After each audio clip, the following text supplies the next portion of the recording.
Learning my Mishmini on Shavuos, Anoichi Hashem Elekecha.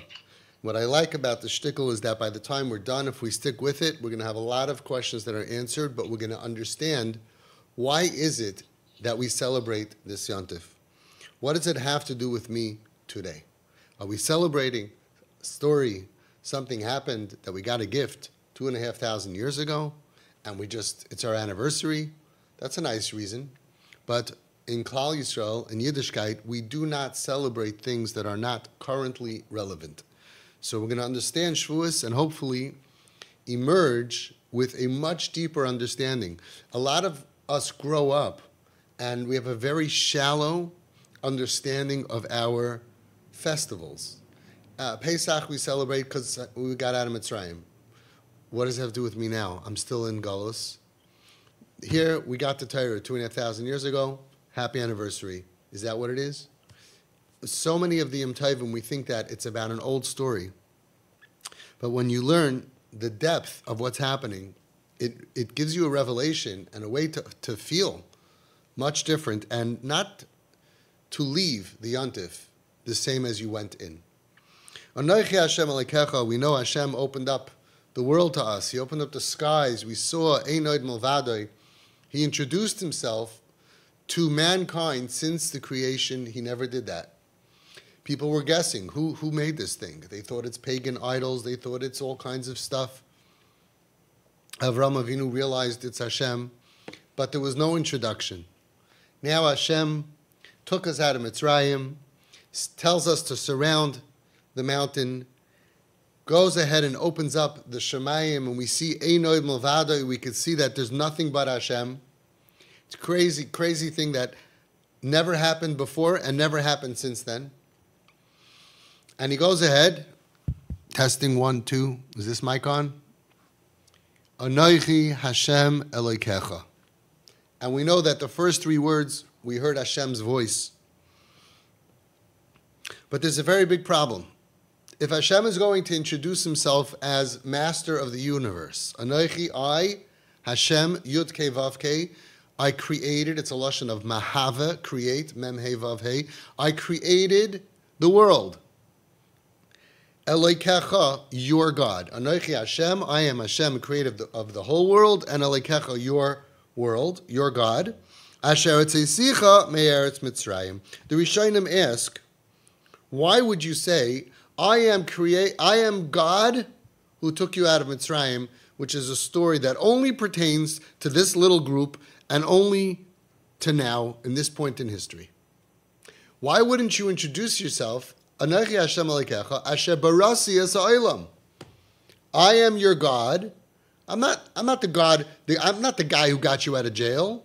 I'm the one who created everything. That's the kasha of the Rishonim. Over Yoser kasha. Al pishitas Rambam. According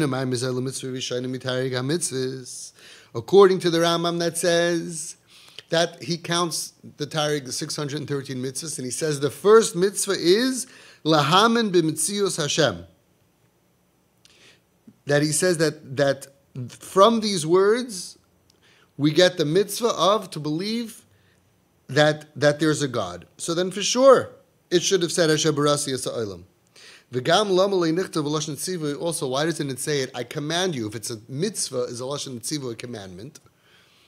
Like Hashem commands us to shake lulav. If this is a mitzvah, so then it could have said, I command you to believe that I took you out of Mitzrayim, or I command you to believe that I created the world. Why doesn't it say it a lashon of a tzivui, of a commandment, if it is one of the mitzvahs? V'chein sarach biur.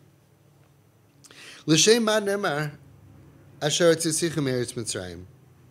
Why at all? Forget about the first thing. It should have said Hashem barasi es ha'olam.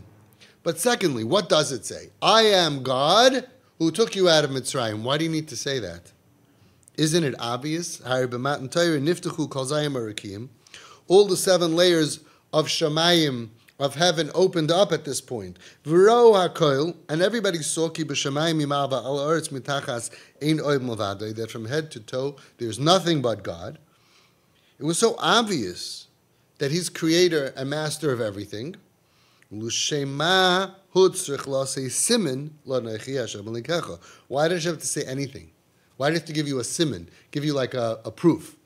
It's like the guy gets out of the limousine. He says, I am your father who paid your bail and took you out of jail. Okay, that's good if I don't know who you are.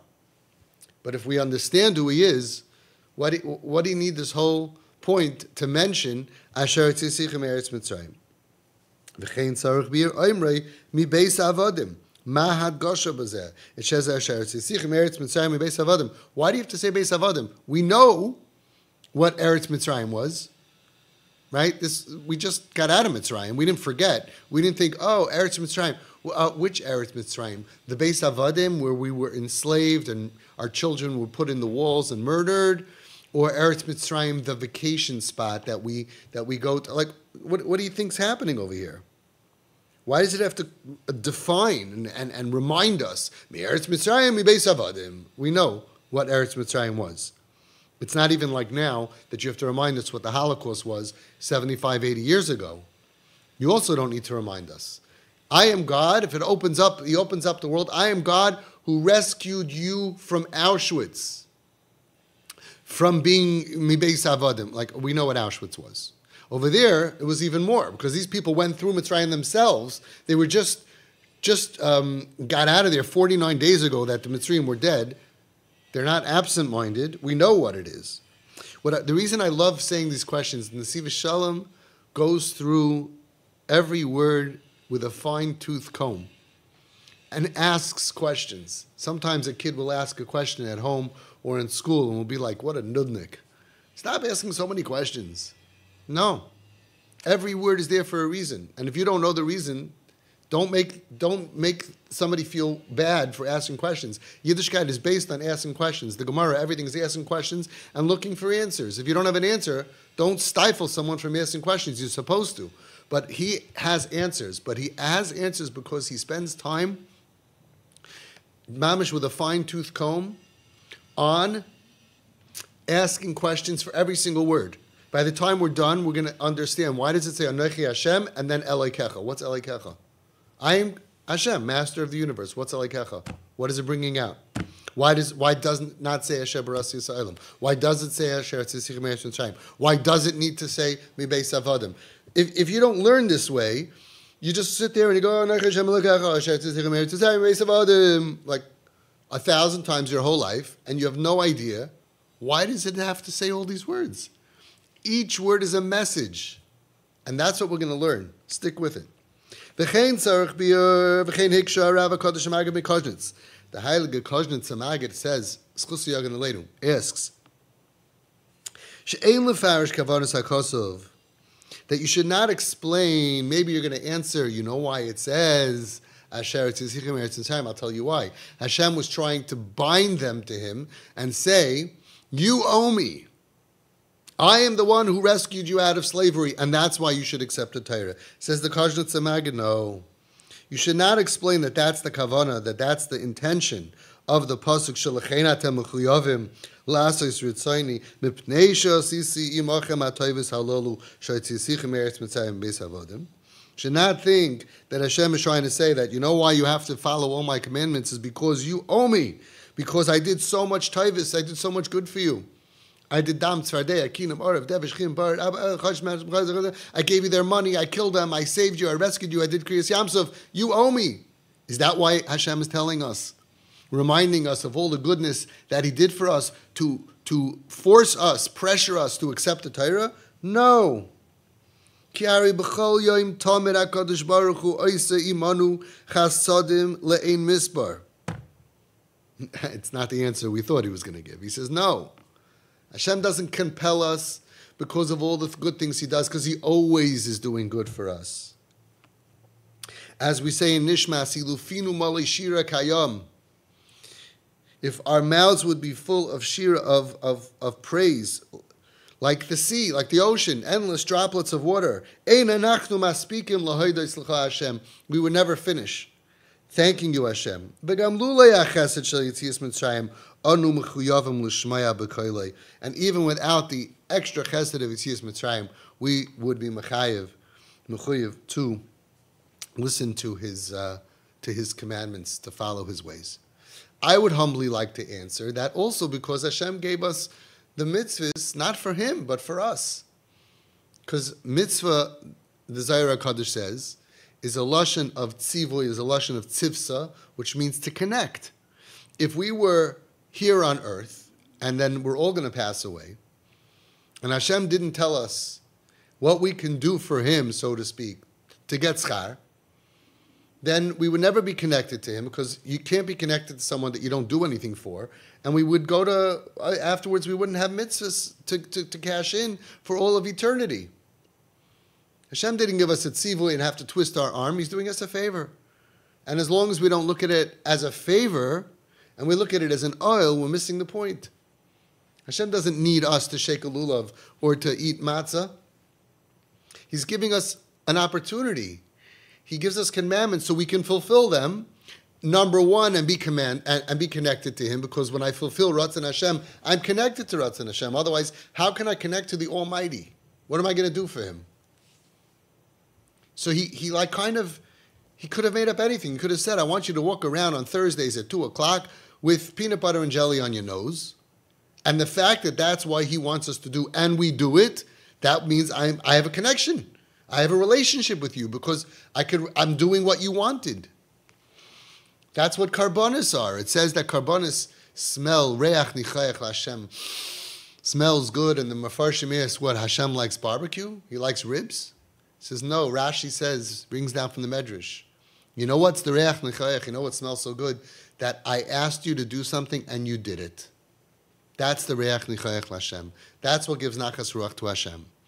For him, he needs this. For us, that we should have a relationship with him and we should be able to cash in. So that's what I would also say about why Hashem didn't have to twist us and say, you owe me, I took you out of jail, now you work for me. That's like an Italian mobster kind of thing. A guy kills somebody, he's supposed to be in jail for 30 years. After 5 years, he's rescued. He comes out of the jail. The limousine picks him up, opens the door. My name is Gambino, John Gambino. I got you out of jail. Now you're working for me. That's Italian mafia. You owe me. So he's saying from the Kosher Tzemagid, I'm not arguing, of course, with the Heilige Kosher Tzemagid. He's saying we owe Hashem everything anyway. We owe Hashem so much, if we're honest. Part of our problem is that we're all spoiled, myself especially. So we don't really thank Hashem for so many things that he gives to us. And we really only notice things once they're taken away from us. And it's very hard to have appreciation for everything Hashem gives us. But the truth is, if we wrote down a gratitude list and we started from the beginning, like somebody said, I forgot who the speaker was, he said, when you open your eyes in the morning, you should jump for joy and say, oh my God, I could see. What if I couldn't see? It's a gift from Hashem. Our hearts are beating. There's no battery in there. What makes the heart beat? As soon as it stops, you're dead. Where's the engine? You ever hear of something and just Energizer bunny? With no AA or AAA, it's not solar. What makes it beat? And it can't stop. So many things that we take for granted. That's what he's saying. And now we're going to explain, and we're going to open up a whole new world.